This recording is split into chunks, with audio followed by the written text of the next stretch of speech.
भागवत महापुराण तृतीय स्कंद छठा अध्याय विराट शरीर की उत्पत्ति। श्री मैत्रेय ऋषि ने कहा, सर्वशक्तिमान भगवान ने जब देखा कि आपस में संगठित न होने के कारण ये मेरे महतत्व आदि शक्तियां विश्व रचना के कार्य में असमर्थ हो रही हैं, तब वे काल शक्ति को स्वीकार करके एक साथ ही महतत्व, अहंकार, पंचभूत, पंचतंत्र मात्रा और मन सहित 11 इंद्रियां इन 23 तत्वों के समुदाय में प्रविष्ट हो गए। उनमें प्रविष्ट होकर उन्होंने जीवों के सोए हुए अदृष्ट को जागृत किया और परस्पर विलग हुए उस तत्व समूह को अपनी क्रिया शक्ति के द्वारा आपस में मिला दिया। इस प्रकार जब भगवान ने अदृष्ट को कार्योन्मुख किया, तब उस 23 तत्वों के समूह ने भगवान की प्रेरणा से अपने अंशों द्वारा अधिपुरुष विराट को उत्पन्न किया। अर्थात जब भगवान ने अंश रूप से अपने उस शरीर में प्रवेश किया, तब वह विश्व रचना करने वाले महत्ववादी का समुदाय एक दूसरे से मिलकर परिणाम को प्राप्त हुआ। यह तत्वों को परिणाम ही विराट पुरुष है, जिससे चराचर जगत विद्यमान है। जल के भीतर जो अंड रूप आश्रय स्थान है, उसमें वह हिरणमय विराट पुरुष संपूर्ण जीवों के साथ लेकर 1000 दिव्य वर्षों तक रहा। यह विश्व रचना करने वाले तत्वों का गर्भ कार्य था तथा ज्ञान क्रिया और आत्मशक्ति से संपन्न था। इन शक्तियों से उसने स्वयं अपने क्रमशः एक हृदय रूप, 10 प्राण रूप और 3 आध्यात्मिक, आदि दैविक, आदि भौतिक विभाग किए। यह विराट पुरुष ही प्रथम जीव होने के कारण समस्त जीवों को आत्मा, जीव रूप होने के कारण परमात्मा का अंश और प्रथम अभिव्यक्त होने के कारण भगवान का आदि अवतार है। यह संपूर्ण भूत समुदाय इसी में प्रकाशित होता है। यह अध्यात्म, अधिभूत और आदि दैवी रूप से 3 प्रकार से, प्राण रूप से 10 प्रकार का और हृदय रूप से 1 प्रकार का है। फिर विश्व की रचना करने वाले महतत्ववादी के अधिपति श्री भगवान ने उनकी प्रार्थना को स्मरण कर उनकी वृत्तियों को जगाने के लिए अपने चेतन रूप तेज से उस विराट पुरुष को प्रकाशित किया, उसे जगाया। उसके जागृत होते ही देवताओं के लिए कितने स्थान प्रकट हुए, यह मैं बतलाता हूँ, सुनो। विराट पुरुष के पहले मुख उत्प्रकट हुआ, उसमें लोकपाल अग्नि अपने अंश वागिंद्री के समेत प्रविष्ट हो गए, जिससे वह जीव बोलता है। फिर विराट पुरुष के तालु उत्पन्न हुआ, उसमें लोकपाल वरुण अपने अंश रसेंद्री के सहित स्थित हुआ, जिससे जीव रस ग्रहण करता है। इसके पश्चात उस विराट पुरुष के नथुने प्रकट हुए, उसमें दोनों अश्विनी कुमार अपने अंश घ्राण इंद्री के सहित प्रविष्ट हुए, जिससे जीव गंध ग्रहण करता है। इसी प्रकार जब उस विराट देह में 3 आंख प्रकट हुई, तब उनमें अपने अंश नेत्रेंद्री के सहित लोकपति सूर्य ने प्रवेश किया। जिस नेत्रेंद्री से पुरुष के विविध रूपों का ज्ञान होता है, फिर उस विराट विग्रह में त्वचा उत्पन्न हुई, उसमें अपने अंश तत्विंद्री के सहित वायु स्थित हुआ। तब तत्वेंद्री से जीव स्पर्श का अनुभव करता है। जब उसके कर्ण छिद्र प्रकट हुए, तब उनमें अपने अंश श्रवणेन्द्री के सहित दिशाओं ने प्रवेश किया। जिस श्रवणेन्द्री ने जीव को ज्ञान होता है, फिर विराट शरीर में चर्म उत्पन्न हुआ, उसमें अपने अंश रोमों की सहित औषधियां स्थित हुई। जिस रोमों से जीव खुजली आदि का अनुभव करता है, अब उसके लिंग उत्पन्न हुआ। अपने इस आश्रय में प्रजापति ने अपने अंश वीर के सहित प्रवेश किया, जिससे जीव आनंद का अनुभव करता है। फिर विराट पुरुष के गुदा प्रकट हुआ, उसमें लोकपाल मित्र ने अपने अंश पायु इंद्री के सहित प्रवेश किया, इससे जीव मल त्याग करता है। इसके पश्चात उसके हाथ प्रकट हुए, उनसे अपनी ग्रहण त्याग रूपा शक्ति के सहित देवराज इंद्र ने प्रवेश किया। इस शक्ति से जीव अपनी जीविका प्राप्त करता है। जब इसके चरण उत्पन्न हुए, तब उनमें अपनी शक्ति गति के सहित लोकेश्वर विष्णु जी ने प्रवेश किया। इस गति शक्ति द्वारा जीव अपने गंतव्य स्थान पर पहुंचता है। फिर अपने उसकी बुद्धि उत्पन्न हुई, उससे इस स्थान पर अपने अंश बुद्धि शक्ति के साथ वाक्पति ब्रह्मा ने प्रवेश किया। इस बुद्धि शक्ति से जीव ज्ञातत्व विषयों को जान सकता है। फिर इसमें हृदय प्रकट हुआ, उसमें अपने अंश मन के सहित चंद्रमा स्थित हुआ। इस मन शक्ति के द्वारा जीव संकल्प विकलार आदि रूप विकारों को प्राप्त होता है। तत्पश्चात विराट पुरुष में अहंकार उत्पन्न हुआ। इस अपने आश्रय में क्रिया शक्ति सहित अभिमान रुद्र ने प्रवेश किया, इससे जीव अपने कर्तव्य को स्वीकार करता है। अब इसमें चित्त प्रकट हुआ, उसमें चित्त शक्ति के सहित महातत्व ब्रह्मा स्थित हुआ। इस चित्त शक्ति से जीव विज्ञान चेतना को उपलब्ध करता है। इस विराट पुरुष के सिर से स्वर्गलोक, पैरों से पृथ्वी और नाभि से अंतरिक्ष उत्पन्न हुआ आकाश। इसमें क्रमशः सत्व, रज और तम इन तीनों गुणों के परिणाम रूप देवता, मनुष्य और प्रेत आदि देखे जाते हैं। इनमें देवता लोग सत्व गुण की अधिकता के कारण स्वर्गलोक में मनुष्य और उनके उपयोगी गौ आदि जीव, रजोगुण की प्रधानता के कारण पृथ्वी में तथा तमोगुणी स्वभाव होने से रुद्र के पार्षदगत भूत, प्रेत आदि दोनों के बीच में स्थित भगवान के नाभि स्थानीय अंतरिक्ष लोक में रहते हैं।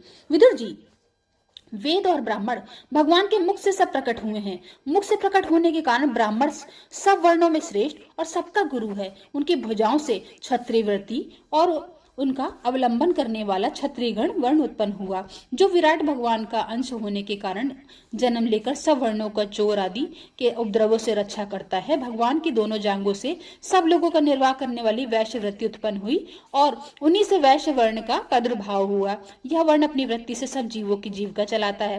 फिर सब धर्मों की सिद्धि के लिए भगवान के चरणों से सेवा वृत्ति प्रकट हुई और उन्हीं से पहल उस वृत्ति का अधिकारी शूद्र वर्ण भी प्रकट हुआ, जिसकी वृत्ति से ही श्री हरि प्रसन्न हो जाते हैं। ये चारों वर्ण अपनी अपनी वृत्तियों के सहित जिनसे उत्पन्न हुए हैं, उन अपने गुरु श्री हरि का अपने अपने धर्मों से चित्त शुद्धि के लिए श्रद्धा पूर्वक पूजन करते हैं। विदुर जी, यह विराट पुरुष काल, कर्म और स्वभाव शक्ति से युक्त भगवान की योग माया के प्रभाव को प्रकट करने वाला है। इसके स्वरूप का पूरा पूरा वर्ण करने का कौन साहस कर सकता है? तथापि प्यारे विदुर जी, अन्य व्यवहारिक चर्चाओं में अपवित्र हुई अपनी वाणी को पवित्र करने के लिए जैसी मेरी बुद्धि है और जैसा मन गुरुमुख से सुना है, वैसा श्री हरि का सुयस वर्णन करता हूँ। महापुरुषों का मत है कि पुण्य श्लोक शिरोमणि श्री हरि के गुणों का गान करना ही मनुष्य की वाणी तथा विद्वानों के मुख से भगवत कथा अमृत का पान करना ही उसके कानों का सबसे बड़ा लाभ है। वत्स, हम ही नहीं, आदि कवि श्री ब्रह्मा जी ने 1000 दिव्य वर्षों तक अपनी योग परिपक्व बुद्धि से विचार किया, तो भी क्या वे भगवान के अमित महिमा का पार पा सके? अतः भगवान की माया बड़े बड़े मावियों को भी मोहित कर देने वाली है। उसकी चक्कर में डालने वाली चाल अनंत है। अतः स्वयं भगवान भी उसकी था नहीं लगा सकते, फिर दूसरों की तो बात ही क्या। जहां न पहुंचकर मन के सहित वाणी भी लौट आती है तथा जिनका पार पाने में अहंकार व अभिमानी रुद्र तथा अन्य इंद्रिय अधिष्ठता देवी देवता भी समर्थ नहीं है, उन श्री भगवान को हम नमस्कार करते हैं। इतना 6वां अध्याय समाप्तम। 7वां अध्याय विदुर जी के प्रश्न। श्री सुखदेव जी कहते हैं, मैत्रेय जी का यह भाषण सुनकर बुद्धिमान व्यासनंदन विदुर जी ने उन्हें अपनी बुद्धि से वाणी से प्रसन्न करते हुए कहा। विदुर जी ने पूछा, ब्राह्मण, भगवान तो शुद्ध बोध स्वरूप निर्विकार और निर्गुण हैं। उनके साथ लीला से भी गुण और क्रिया का संबंध कैसे हो सकता है? बालक में तो कामना और दूसरों के साथ खेलने की इच्छा रहती है, इसी से वह खेलने के लिए प्रयत्न करता है, किंतु भगवान तो स्वतः नित्य तृप्तपूर्ण काम और सर्वदा असंग हैं। वे क्रीड़ा के लिए भी क्यों संकल्प करेंगे? भगवान ने अपने गुणमय माया से जगत में रचना की है, इसी से उसका पालन करते हैं, पर उसे फिर उसी से संहार भी करेंगे। जिसके ज्ञान का देश, काल अथवा अवस्था से अपने आप या किसी दूसरे निमित्त से को कभी लोप नहीं होता, उनका माया के साथ किस प्रकार संयोग हो सकता है? एकमात्र ये भगवान ही समस्त क्षेत्रों में उनके साक्षी रूप स्थित है। फिर उन्हें दुर्भाग्य या किसी प्रकार के कर्म जनित क्लेश की प्राप्ति कैसे हो सकती है? भगवान, इस अज्ञान संकट में पड़कर मेरा मन बड़ा खिन्न हो रहा है। आप मेरे मन के इस महान मोह को कृपा करके दूर कीजिए। श्री सुखदेव जी कहते हैं, तत्व जिज्ञासु विदुर जी की प्रेरणा प्राप्त कर अहंकारहीन श्री मैत्रेय जी का भगवान का स्मरण करते हुए मुस्कुराते हुए कहा। श्री मैत्रेय जी ने कहा, जो आत्मा सबका स्वामी और सर्वथा मुक्त स्वरूप है, वही दीनता और बंधन को प्राप्त है। यह बात युक्ति विरुद्ध अवश्य है, किंतु वस्तुतः ही यही तो भगवान की माया है। जिस प्रकार सपने देखने वाले पुरुष को अपना सिर कटना आदि व्यापार न होने पर अज्ञान के कारण सत्यवत भासते हैं, उसी प्रकार इस जीव को बंधन आदि न होते हुए भी अज्ञानवश भास रहे हैं। यदि यह कहा जाए कि फिर ईश्वर में उनकी प्रतीति क्यों नहीं होती, तो इसका उत्तर यह है कि जिस प्रकार जल में होने वाली कंप आदि क्रिया जल में दिखने वाली चंद्रमा के प्रतिबिंब न होने पर भी भासती हैं, आकाश तत्व चंद्रमा में नहीं, उसी प्रकार देह अभिमानी जीव के देह में मिथ्या धर्मों की प्रतीति होती है, परमात्मा में नहीं। निष्काम भाव से धर्मों का आचरण करने पर भगवत कृपा से प्राप्त हुए भक्ति योग के द्वारा यह प्रतीति धीरे धीरे निर्वृत्त हो जाती है। जिस समय समस्त इंद्रियां विषयों से हटकर साक्षी परमात्मा श्री हरि के निश्चल भाव से स्थित हो जाती हैं, उस समय गाढ़ निद्रा में सोए हुए मनुष्य के समान जीव के राग, द्वेष आदि सारे क्लेश सर्वथा नष्ट हो जाते हैं। श्री कृष्ण के गुणों का वर्णन एवं श्रवण अशेष दुख राशि को शांत कर देता है। फिर यदि हमारे हृदय में उनके चरण कमल की रज का सेवन का प्रेम जग पड़े तो फिर कहना ही क्या। विदुर जी ने कहा, भगवान आपकी युक्ति युक्त वचनों की तलवार से मेरा संदेह छिन्न भिन्न हो गए हैं। अब मेरा चित्त भगवान की स्वतंत्रता और जीव की परतंत्रता दोनों ही विषयों में खूब प्रवेश कर रहा है। विद्वान आपने यह बात बहुत ठीक कही कि जीव की जो कलेश आदि की प्रतीति हो रही है उसका आधार केवल भगवान की माया ही है।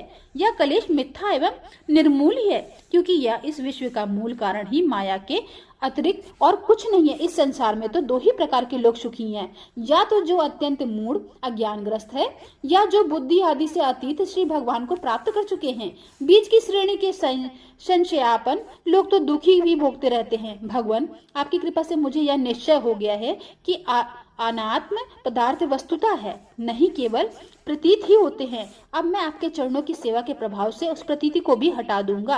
इन श्री चरणों की सेवा से नित्य सिद्ध भगवान श्री मधुसूदन के चरण कमलों में उत्कृष्ट प्रेम और आनंद की वृद्धि होती है, जो आवागमन की यंत्रता का नाश कर देती है। महात्मा लोग भगवत प्राप्ति के साक्षात मार्ग ही होते हैं।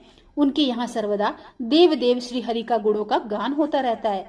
अल्प पुण्य पुरुष को उनकी सेवा का अवसर मिलना अत्यंत कठिन है। भगवान आपने कहा कि सृष्टि के प्रारंभ में भगवान ने क्रमशः महादादी तत्व और उनके विकारों को रचकर फिर उनके अंशों को विराट को उत्पन्न किया है। इसके पश्चात वे स्वयं उसमें प्रविष्ट हो गए हैं। उन विराट के हजारों पैर, जांघें और बाहें हैं। उन्हीं का वेद आदि पुरुष कहते हैं। उन्हीं में ये सब लोग विस्तृत रूप से स्थित हैं। उन्हीं में इंद्रिय, विषय और इंद्राभिमानी देवताओं के सहित 10 प्रकार के प्राणों का जो इंद्रिय बल, मनोबल और शारीरिक बल रूप से 3 प्रकार है, आपने वर्णन किया है। और उन्हीं के ब्रह्मण आदि से वर्ण भी उत्पन्न हुए हैं। अब आप मुझे उनकी ब्रह्मादि विभूतियों का वर्णन सुनाइए, जिससे पुत्र, पौत्र, नाती और कुटुंबियों के सहित तरह तरह की प्रजा उत्पन्न हुई और उनसे वह सारा ब्रह्मांड भर गया। जब विराट ब्रह्मादि प्रजापतियों का भी प्रभु है, उनसे किन किन प्रजापतियों को उत्पन्न किया तथा सर्ग, अनुसर्ग और मनवंतरों के अधिपति मनुओं को भी किस क्रम से रचना की। मैत्रेय जी, उन मनुओं के वंश और वंशधर राजाओं के चरित्रों का पृथ्वी के ऊपर और नीचे के लोगों तथा भूलोक के विस्तार और स्थिति का वर्णन कीजिए। और यह भी बतलाइए कि त्रियक, मनुष्य, देवता, सरीसर्प, सर्पादि, रेंगने वाले जंतु और पक्षी तथा जरायुज, स्वेदज, अंडज और अद्विज, ये 4 प्रकार के प्राणी किस प्रकार उत्पन्न हुए हैं। श्री हरि ने सृष्टि करते समय जगत की उत्पत्ति, स्थिति और संहार के लिए अपने गुणावतार ब्रह्मा, विष्णु और महादेव की जो कल्याणकारी लीलाएं की हैं, उनका भी वर्णन कीजिए। वेश, आचरण और स्वभाव के अनुसार वर्णाश्रम का विभाग, ऋषियों के जन्म कर्मादि, वेदों के विभाग, यज्ञों के विस्तार, योग के मार्ग, ज्ञान मार्ग और उनका साधन, सांख्य मार्ग ही भगवान के कहे हुए नारद, पांचरात्र आदि तत्र शास्त्र, विभिन्न पाखंड मार्गों के प्रचार से होने वाली विषमता, नीच वर्ण के पुरुष की उच्च वर्ण में स्त्री में होने वाले संतानों के प्रकार तथा भिन्न भिन्न गुण और कर्मों के कारण जीव की जैसी और जितनी गतियां होती हैं, वह सब हमें सुनाइए। ब्राह्मण धर्म, अर्थ, काम और मोक्ष की प्राप्ति के परस्पर अविरोधी साधनों का वाणिज्य, दंड नीति और शास्त्र, श्रवण की विधियां का, श्राद्ध की विधि का, पितृगणों की सृष्टि का तथा कालचक्र के ग्रह, नक्षत्र और तारागण की स्थिति का भी अलग अलग वर्णन कीजिए। दान, तप और इष्ट आदि पूर्त कर्मों का क्या फल है। प्रवास और आपत्ति के समय मनुष्य का क्या धर्म होता है। निष्पाप मैत्रेय जी, धर्म के मूल का कारण श्री जनार्दन भगवान किस प्रकार आचरण से संतुष्ट होते हैं और उन किन पर उनका अनुग्रह करते हैं, यह वर्णन कीजिए। द्विजवर, दीनवत्सल गुरुजन अपने अनुगत शिष्यों और पुत्रों के बिना पूछे ही उनकी हित का बात बतला दिया करते हैं। भगवान उन महादादी तत्वों का प्रलय कितने प्रकार का है तथा जब भगवान योग निद्रा में शयन करते हैं तब उनमें से कौन कौन तत्व उनकी सेवा करते हैं और कौन उनके लीन हो जाते हैं। जीविका तत्व, परमेश्वर का स्वरूप, उपनिषद प्रतिपादित और ज्ञान तथा गुरु तथा शिष्य का पारस्परिक प्रयोजन क्या है। पवित्र आत्मन बुद्ध विद्वानों का उस ज्ञान की प्राप्ति के क्या क्या उपाय बतलाइए, क्योंकि मनुष्यों की ज्ञान, भक्ति अथवा वैराग्य की प्राप्ति अपने आप तो हो ही नहीं सकती। ब्राह्मण, माया मोह के कारण आप मेरी विचार दृष्टि नष्ट हो गई है। मैं अज्ञ हूँ, आप मेरे परम सुहृदय हैं, अतः श्री हरि लीला का ज्ञान प्राप्त करने की इच्छा से मैंने जो प्रश्न किए हैं उनका उत्तर मुझे दीजिए। पुण्यमय मैत्रेय जी, भगवत तत्व के उपदेश द्वारा जीव के जन्म मृत्यु से छुड़ाकर उसे अभय कर देने में जो पुण्य होता है, समस्त वेदों के अध्ययन, यज्ञ, तपस्या और दान आदि से होने वाले पुण्य उस पुण्य के 16वें अंश के बराबर भी नहीं हो सकता। श्री सुखदेव जी कहते हैं, राजन, जब कुरुश्रेष्ठ विदुर जी ने मुनिवर मैत्रेय जी से इस प्रकार पुराण विषयक प्रश्न किए, तब भगवान चर्चा के लिए प्रेरित किए जाने के कारण वे बड़े प्रसन्न हुए और मुस्कुराकर उनसे कहने लगे। इति 7वां अध्याय समाप्तम। 8वां अध्याय, ब्रह्मा जी की उत्पत्ति। श्री मैत्रेय जी ने कहा, विदुर जी, आप भगवत भक्तों में प्रधान लोकपाल यमराज ही हैं। आपके पूर्व वंश में जन्म लेने के कारण यह वंश साधु पुरुषों के लिए भी सेव्य हो गया है। धन्य है आप, निरंतर पद पद पर श्री हरि की कीर्तिमयी माला को नित्य नूतन बना रहे हैं। अब मैं क्षुद्र विषय सुख की कामना से महान दुखों को मोल लेने वाले पुरुषों के दुख निवृत्ति के लिए श्रीमद् भागवत पुराण प्रारंभ करता हूँ, जिसे स्वयं श्री शकर्षण भगवान के सनकादि ऋषियों को सुनाया है। अखंड ज्ञान संपन्न आदिदेव भगवान संकर्षण पाताल लोक में विराजमान है। सनत कुमार आदि ऋषियों ने उनसे परम पुरुषोत्तम ब्रह्म का तत्व जानने के लिए प्रश्न किया। उस समय शेष जी अपने आश्रय स्वरूप उन परमात्मा की मानसिक पूजा कर रहे थे, जिनका वेद वासुदेव के नाम से निरूपण करते हैं। उनके कमल कोश शरीर के नेत्र बंद थे। प्रश्न करने पर सनत कुमारी जी ज्ञानी जनों के आनंद के लिए उन्होंने अध खुले नेत्रों से देखा। सनत कुमार आदि ऋषियों के मंदाकिनी के जल से भीगे अपने जटा समूह से उनके चरणों की चौकी के रूप में स्थित कमल का स्पर्श किया, जिससे नागराज कुमारियों अभिलषित वर की प्राप्ति के लिए प्रेम पूर्वक अनेकोपहार सामग्रियों से पूजा करती हैं। सनत कुमारी जी उनकी लीला के ममर्ग हैं।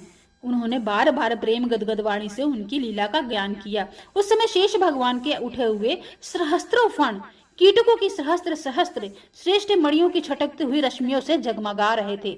भगवान संकर्षण ने निवृत्ति परायण सनत कुमार जी को यह भागवत सुनाया था। ऐसा प्रसिद्धि है। सनत कुमार जी ने फिर इसे परम वत्रशील सांख्यायन मुनि को उनके प्रश्न करने पर सुनाया था। परमहंसों में प्रधान श्री सांख्यायन जी ने जब भगवान की विभूतियों का वर्णन करने की इच्छा हुई, तब उन्होंने इसे अपने अनुगत शिष्य हमारे गुरु श्री पराशर जी को और बृहस्पति जी को सुनाया। इसके पश्चात परम दयालु पराशर जी ने पुलत्स्य मुनि के कहने पर आदि पुराण मुझसे कहा। वत्स, श्रद्धालु और सदा अनुगत करके देखकर अब वही पुराण मैं तुम्हें सुनाता हूँ। सृष्टि के पूर्व यह संपूर्ण विश्व जल में डूबा हुआ था। उस समय एकमात्र श्री नारायण देव शेष सैया पर पौड़े हुए थे। वे अपनी ज्ञान शक्ति के अक्षुण्ण रखते हुए योग निद्रता का आश्रय ले अपनी आंख मूंदे हुए थे। सृष्टि कर्म से अवकाश लेकर आत्मानंद में मग्न थे। उनसे किसी भी क्रिया का उन्मेष नहीं था। जिस प्रकार अग्नि अपनी दाहिका आदि शक्तियों को छिपाए वे काष्ठ में व्याप्त रहता है, उसी प्रकार श्री भगवान ने संपूर्ण प्राणियों के सूक्ष्म शरीरों को अपने शरीर में लीन करके अपने आधारभूत उस जल में शयन किया। उन्हें सृष्टि काल आने पर पुनः जगाने के लिए केवल काल शक्ति को जागृत रखा।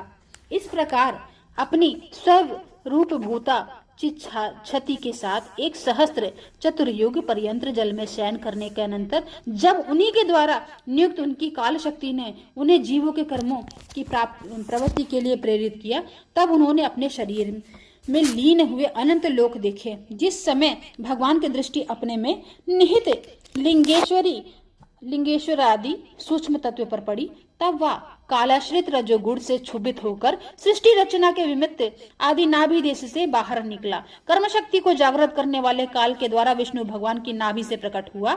वह सूक्ष्म तत्व कमल कोश के रूप में सहसा ऊपर उठा और उसने सूर्य के समान अपने तेज से उस अपार जल राशि को दे दीप्यमान कर दिया। संपूर्ण गुणों में प्रकाशित करने वाले उस सर्वलोकमय कमल में वे विष्णु भगवान ही अंतर्यामी रूप से प्रविष्ट हो गए। तब उनमें से बिना पढ़ाए ही स्वयं संपूर्ण वेदों के जानने वाले साक्षात वेद मूर्ति श्री ब्रह्मा जी प्रकट हुए, जिन्हें लोग स्वयंभू भी कहते हैं। उस कमल की कर्णिका गद्दी में बैठे हुए जब ब्रह्मा जी ने जब कोई लोक दिखाई नहीं दिया, तब वे आंखें फाड़ फाड़ कर आकाश में चारों ओर गर्दन घुमाकर देखने लगे। इससे उनकी चारों दिशाओं के चार मुख हो गए।